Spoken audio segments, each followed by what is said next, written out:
Hey, BrewTubers and YouTubers, happy Homebrew Wednesday. So, I'm just drinking coffee right now. It's still during the day here. First off, I wanted to say, I say this every week, but thanks again to all my subscribers. Let me fix this, hold on. I'm looking at it right now, and it looks like I'm at 84 right now. So I really appreciate all your guys' comments, and I try to answer everything you guys put out there. I'm going to try to make this video not too long. I'm going to go to some updates on my Keggle conversion, something else I just bought, garden update, all that kind of stuff. And then hopefully when I come back, maybe I'll be cracking open a beer and stuff. So other than that, let me flip over to some updates real quickly, and I'll be back with you. Okay, my smash beer has been fermenting probably for a good 12 days now. So I figured I'd take a quick hydrometer reading, and we're sitting at I don't know if this will focus or not, but it looks like we're sitting at 1004. So this really fermented down big time. Well, it doesn't matter if it focuses, but yeah, I'm pretty sure it's sitting at like 1004. So I'm still debating. Like I mentioned, I just got a keg, so I'm debating whether to leave it in the fermenter a little bit longer or just go ahead and bottle it. So I just wanted to take a real quick reading on this and sample it. So a quick update of what I have fermenting still. There's my smash beer. It's pretty much done. Like I was showing you in a reading, it's at 1004. I just really don't feel like bottling yet, so I'm going to let it sit in the primary a few more days. And then here's my Pinot Noir I did a winemaking kit video on. You can see, I would have to go back and look. I think this is day 5 or 6, but it's still chugging away nicely.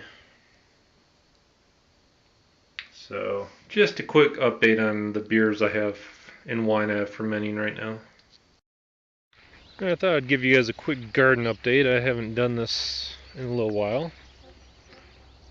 So one thing is, I thought I lost my tomato plants in the frost, and sure enough they did. The stalks did die, but you can see there's 2 new ones popping through there now, so hopefully I will have tomatoes this year. Cucumbers pretty much are dead. Strawberries are slowly working their way. And then I gave up on my bell peppers and I planted a new red and yellow bell pepper plants. And then the rhubarb is still looking pretty good, so hopefully we'll have some rhubarb this year. And then I did a separate hop update a couple days ago, but figured I'd just do it here again. This is my Cascade. You can see this is probably, I don't know, maybe getting close to 4.5 feet or so high. And then my Centennial, it's still probably maybe 2.5 feet or so high, but there's a second one coming up now too that's about a foot to 1.5 feet off the ground. So I'll keep updating these every single week, and hopefully we'll have some nice growth this year. So that's just a real quick garden update, and I'm hoping I've got all this spare area, all this area here. So maybe as the summer goes along, maybe I'll plant some pumpkins, squash, stuff like that for the fall.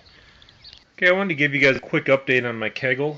I had planned on doing a heat test on this before this Homebrew Wednesday, but I don't know if I'm going to get a chance to get out and do that today. I had already shown you guys video on this, where I got my thermometer installed, the valves installed. The sight glass was installed, but I also configured it, so you can see now I've got all my numbers on here. And I was doing this while, during Bobby M's cast, so the only place where I really screwed up, you can see there's 3 all the way up. You can see the 13 got a little screwed up. The line is okay. It's just when I was setting it where I wanted to, the one got stuck. So the 13 looks a little funky, but you know what? That makes it look a little more do-it-yourself, so I'm okay with that. But you can see now I've got 3 all the way up to 15 on this guy. So the only thing I really got to test, and this was I think Justin that mentioned it, is the vent holes right here, and he thought maybe it might cause issues with this guy. So whether it does or not, I'm not sure. I'll probably throw about 6 gallons or 7 gallons of water in here. If I don't get to it today, I'll do it in the next couple days. I'll put the heat on low and just put my hand down here and just see if I feel it's getting hot. If it doesn't seem like it's hot at all, then I'll check the heat on high and just see how it feels down there. And if I do have issues, then maybe I will add some kind of shield here, and just to shield a little bit more. But we'll see. Now the other thing I scored that I hadn't showed video on this yet is my sparge assembly. I finally got rid of, and I got someone to trade me this guy plus $30 for my sparge assembly. So it's definitely a nice ball lock. Okay, sorry the video got cut off on that last one, but so like I said, basically I scored a nice ball lock. So I went ahead and took this apart. I'm not going to take these all the way off, but gave it a real nice, if I can get the light in here.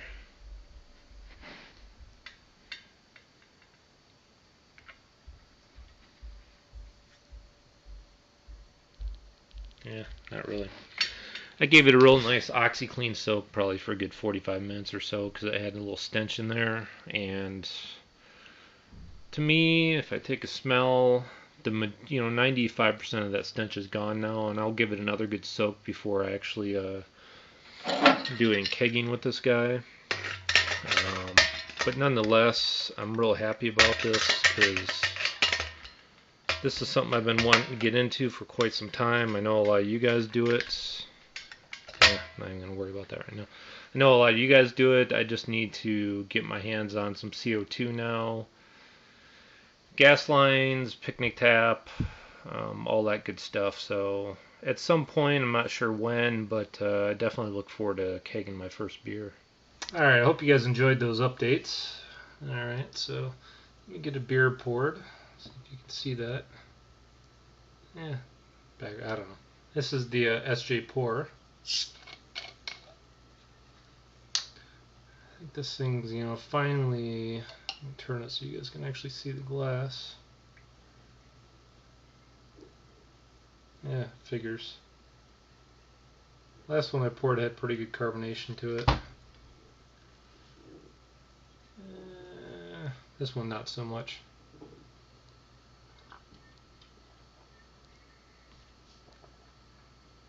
Anyhow, I think time is making this one a little bit better. Still got a little twang to it, but nothing compared to what I had a couple weeks ago. It's becoming more drinkable. So, anyhow. So, Mr. Chubby Glutton, I was watching your video and about your Keggle not fitting on your SP10. And guess what? I have a SP10 as well I've been using for quite a long time. So sure enough, after I watched yours, I brought my Keggle outside and mine doesn't fit either. So, which I assumed it wouldn't. So next time I go to the hardware store, I'm going to see if maybe there's some kind of ring I can put around it, because we really only need probably that much of a ring going around it, and then it would probably fit nice and flush. So next time I'm out at a hardware store, I'll see what I can find, because sure enough, the way it's sitting right now, there's no way it's going to work on the SP10. Other than that, like I said, with my smash beer, I think I'm just going to go ahead and bottle it. I don't want to rush into kegging. I'm going to wait and see if I can find a good deal on a tank. Because another thing with the Sjporr update, and I'll have to explain this to Steve and Kevin. I did go ahead and ship out 10 bottles to Sjporr, so those went out today. But I'm in kind of a money crunch right now, so I'll send private messages to Steve and Kevin talking about it. So I'm not sure what I'm going to do with that quite yet. What else? Other than that, I don't have a whole lot. I told you guys this last week. My next brew, I'm hoping to be that double chocolate oatmeal stout. I'm not quite sure when that's going to be yet. And quite honestly, once I get my keg going, I don't know if I'm going to do that first, or if I'm going to do my Centennial Blonde, or if my IPA starts getting better, I would consider doing that again, putting that in the keg. So I'm not sure. I probably have 2 or 3 weeks before I'm going to get my CO2 tank and my picnic tap and gas and all that kind of stuff. The good news is I put a temp probe in the wine refrigerator that I have, and sure enough, the keg fits in it. And it held a pretty consistent temperature right around the 41, 42 degrees Fahrenheit. So I think that's going to work pretty well for this keg. So, other than that, I don't have a whole lot. This Friday, I will sample my IPA again on Beer Fun Friday. Plus, I have some bottles of my Centennial Blonde left over from last time I brewed it. And I have my Centennial Blonde I just brewed, about a week and a half or 2 weeks ago that I dry hopped. So I'm going to do a side-by-side comparison of those to see which one I like better. And if I like the dry hop one better, then I'll start brewing that one in the future instead. So again, I don't want to keep rambling. I've already watched a ton of your videos today, and I'm going to watch some more tonight. Please get on Bubbles and Chalk. I believe we had 77 members when I looked there earlier today. It would be nice if we could break 100. And you can get the link at the front of my intro. And I don't know if I have it at the end again. I could probably add it to the end too. But please get out there. If you haven't registered yet, get out to Bubbles and Chalk. Get registered. Post any of your questions. Answer any ones that you have answers for. Lately, Bobby Meyer just did a podcast. Justin is thinking about doing one. It's a real great community. So, again, cheers to all you guys. Happy beer. Oh my God. It's amazing when I get these things wrong. Homebrew Wednesday, and I'll talk to you guys later.